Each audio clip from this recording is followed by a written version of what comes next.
I'm shocked at the loss of Sri Ravinathan. He has been our senior colleague.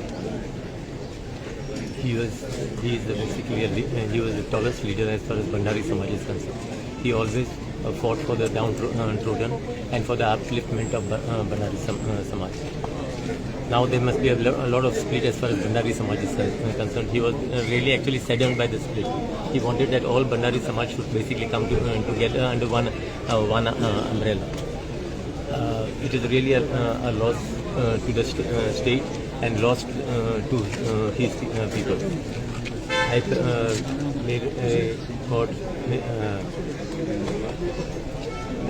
may God basically give him everlasting peace, and may God give his family the courage and strength during this difficult time. तुम्ही पळयतात गोंयकारपण, गोंयकारांचो गोंयकारा खातीर.